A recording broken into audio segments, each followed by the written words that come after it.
Sri Ram's IAS, serving the nation since 1985. अब offline हो या online, we are the lifeline. नमस्कार। भारत देश एक ऐसा देश है जहां पर भरपूर डाइवर्सिटी है। Classes, caste, religions, races, different degrees of cultural development, यह सब बताता है भारत की डाइवर्सिटी। ये बहुत ही गर्व की बात है एक देश के लिए कि इतनी डाइवर्सिटी होने के बावजूद ये देश एक ताकतवर धागे से बंधा हुआ है। और इस डाइवर्स देश में एकता लाने का काम किया है राइट टू इक्वालिटी ने। राइट टू इक्वालिटी का प्रोविजन संविधान के आर्टिकल 14 में दिया हुआ है।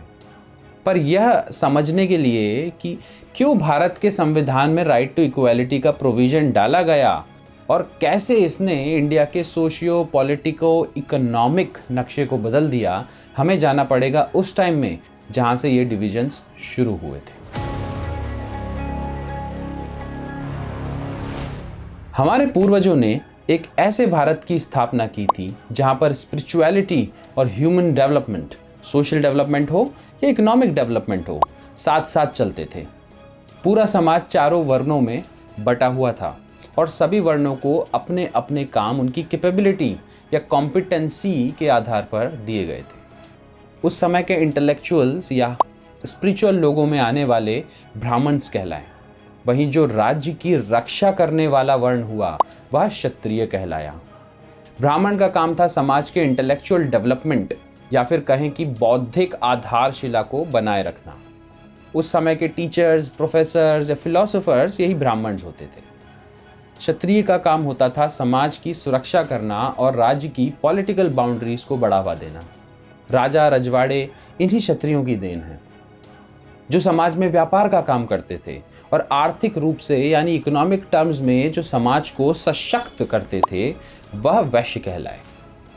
पूरे देश में एक व्यापार का नेटवर्क था। विदेश से भी व्यापार होता था। उत्तर पथ, दक्षिण पथ जैसे रोड्स थे और सी रूट्स का भी सहारा लिया जाता था। अब बचा वह वर्ण जो कि समाज की सेवा करता था। यह वह वर्ण है जिससे काम दिया हुआ था ऊपर के तीनों वर्णों की सहायता करने का, शूद्र वर्ण। वेद में ऐसे कई हाइम्स हैं जो बताते हैं कि एक ही परिवार के 3 लोग अलग अलग वर्ण में हैं। मैं एक कवि हूँ, मेरे पिता फिजिशियन है और मेरी माँ मक्का पीसती है। यह कहानी है एक ही घर की जो कि ऋग्वेदिक काल की बात बताता है। इस समय किसी भी वर्ण में एंट्री आपके टैलेंट, मेहनत और कर्मों के हिसाब से मिलती थी। अगर आप बलवान हैं तो क्षत्रिय बन सकते हैं। अगर आपका मन स्पिरिचुअलिटी में ज़्यादा है तो आप ब्राह्मण बन सकते हैं। और अगर आप बिजनेस और स्टार्टअप में रुचि रखते हैं तो वैश्य बन सकते हैं। इससे कोई मतलब नहीं है कि आप ब्राह्मण के पुत्र हैं या आप क्षत्रिय के पुत्र हैं। पर समय बदला और ये फ्लेक्सिबल सिस्टम हो गया रिजिड। अब कोई क्षत्रिय है तो इसका फैसला कैसे होगा? उसके कर्मों से नहीं बल्कि उसके जन्म से। यह सिस्टम समय के साथ इतना रिजिड हो गया कि वर्णों की फ्लेक्सिबिलिटी खत्म हो गई। और अगर आप एक क्षत्रिय के घर पैदा हुए हैं तो भूल जाइए कि आपको मौका मिलेगा एक ब्राह्मण बनने का। बुरा तो उन लोगों के साथ हुआ जो शूद्र वर्ण में थे, क्योंकि यह वर्ण का इनिशियल ऑब्जेक्टिव बाकी तीनों वर्णों की सहायता करना था। और जैसे कि कोई व्यक्ति की रुचि और मेहनत उसके किसी भी उच्च वर्ण के लिए एलिजिबल करती थी, वह व्यक्ति अपना वर्ण छोड़कर उच्च वर्ण में जा सकता था। पर यह सब बंद हो गया because of rigidity in the वर्ण सिस्टम। अब जो शूद्र पैदा हुए हैं वो जन्मजात शूद्र ही रह गए और जो ब्राह्मण पैदा हुए हैं वो जन्म से मृत्यु तक ब्राह्मण ही रहेंगे। इसका मतलब अब जन्म ही आधार था किसी के उच्च या निम्न होने का। आपकी मेहनत, आपकी रुचि, आपका टैलेंट, इन सब ने बैक सीट ले ली। आपने सुना ही होगा कि चंद्रगुप्त मौर्य भी शूद्र थे और उसके लिए आचार्य चाणक्य ने बहुतों से वाद विवाद किया था कि क्यों वर्णों में फ्लेक्सिबिलिटी इंपॉर्टेंट है। अगर यह नहीं होगा तो एक योग्य व्यक्ति कभी राजा ही नहीं बन पाएगा। प्रिंसिपल ऑफ प्राइमोजेनिएचर के हिसाब से राजा का सबसे बड़ा बेटा ही हमेशा राजा बनता रहेगा, भले ही वो लायक हो या ना हो। हमने महाभारत में भी देखा कि किस तरह महारथी कर्ण को शिक्षा नहीं दी जाती just because he did not belong to Kshatriya varna. बहुत ही काबिल और होनहार व्यक्ति थे वह। दूसरा एग्जाम्पल आता है एकलव्य का, जिन्होंने होनहार होते हुए भी क्षत्रिय ना होने की वजह से जंगल में बिना किसी गुरु के अपनी धनुर्विद्या को खुद ही सीखा। तो महाभारत काल से अब आते हैं आगे की तरफ। For centuries this rigidity in the caste system continued. इन वर्णों ने समय के साथ साथ जाति या कास्ट का रूप ले लिया, या फिर ऐसा कहे कि कास्ट सिस्टम को एंशियंट टाइम्स की वर्ण व्यवस्था से लेजिटिमेसी मिल गई।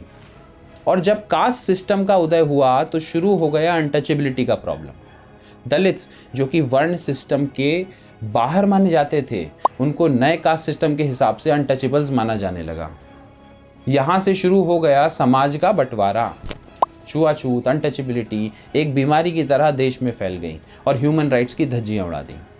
यह सिस्टम इतना रिजिड हो गया कि अगर किसी व्यक्ति को कोई बड़ा या नया काम करने की इंस्पिरेशन है और अगर वह काम उसकी कास्ट के हिसाब से अलाउड नहीं है तो वह व्यक्ति उस काम को नहीं कर सकता। इस तरह से लाखों करोड़ों लोगों के पोटेंशियल को कास्ट सिस्टम ने ऑलमोस्ट ख़त्म कर दिया। मुझे नहीं लगता अब आपको इससे ज़्यादा बताने की ज़रूरत है कास्ट सिस्टम पर, क्योंकि आप सबने बहुत कुछ पढ़ा होगा, देखा होगा और बहुतों ने अनफॉर्चुनेटली भुगता भी होगा। बट भारत में डिविजन्स सिर्फ कास्ट सिस्टम से ही रिलेटेड नहीं थे, बट रिलीजन से भी रिलेटेड थे। सनातन धर्म के अलावा बुद्धिज़्म और जैनिज़्म तो एंशिएंट रिलीजन्स हैं और हिंदुज़्म से काफ़ी घुले मिले हैं। पर जब इस्लाम इन्वेडर्स आए तब इस्लाम भी भारत में फैलने लगा।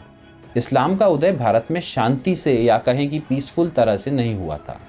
इस्लाम एक स्टेट रिलीजन बना क्योंकि दिल्ली सल्तनत और उसके बादशाह मुगलों का धर्म और आने वाले कई राजाओं का धर्म इस्लाम था और वो भारत के बादशाह थे। फिर हुआ अंग्रेजी हुकूमत का उदय और उसी के साथ शुरू हुआ क्रिश्चियन मिशनरीज़ का काम।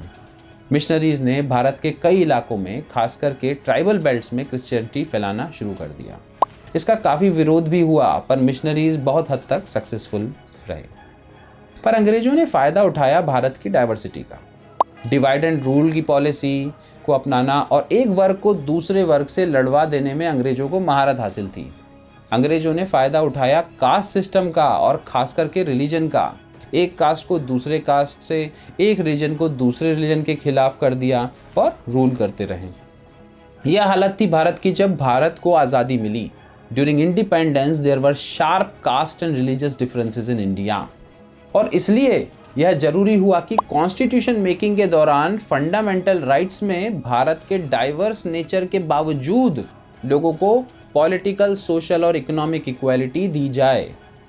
और यहीं से शुरुआत होती है एक ऐसे युग की जहां modern constitutional and liberal ideas एक एंशिएंट कंट्री पर लागू होने लगे। कॉन्स्टिट्यूएंट असेंबली ने ऑलमोस्ट 3 साल तक डिबेट किए कॉन्स्टिट्यूशन के कई प्रोविजंस। फंडामेंटल राइट्स इनमें से एक बहुत ज़रूरी प्रोविजन था और इसी फंडामेंटल राइट का एक बहुत ज़रूरी अभिन्न अंग था right to equality. Right to equality provision के हिसाब से भारत में रहने वाले विभिन्न प्रकार के धर्मों के, जाति के लोग लॉ की नज़रों में एक हैं। कोई भी व्यक्ति किसी दूसरे व्यक्ति से ज़्यादा इंपॉर्टेंट नहीं है, ना ही किसी एक व्यक्ति को दूसरे व्यक्ति से ज़्यादा ऑब्लिगेशंस हैं। In rights and in obligation all men are equal in the eyes of law. इस प्रोविजन ने इक्वालिटी इन डाइवर्सिटी के कॉन्सेप्ट को एक रियलिटी बना दिया। राइट टू इक्वालिटी की वजह से रूल ऑफ लॉ को बहुत हद तक बढ़ावा मिला और इसी राइट टू इक्वालिटी की वजह से भारत में कास्ट, रिलीजन और रेस के बेसिस पर इनइक्वालिटी को ख़त्म करने की कोशिश की गई। इनइक्वालिटी जेंडर और प्लेस ऑफ बर्थ की भी थी।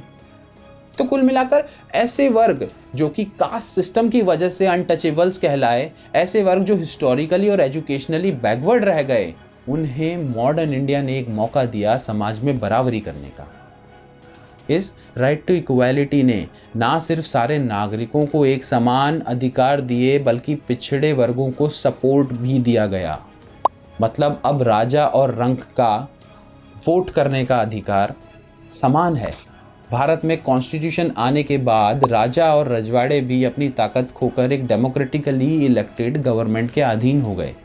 तो पहले तो सबको समान अधिकार मिले, सोशल राइट्स जैसे सभी एक समान है और किसी भी जाति या धर्म का व्यक्ति दूसरे से बड़ा नहीं है।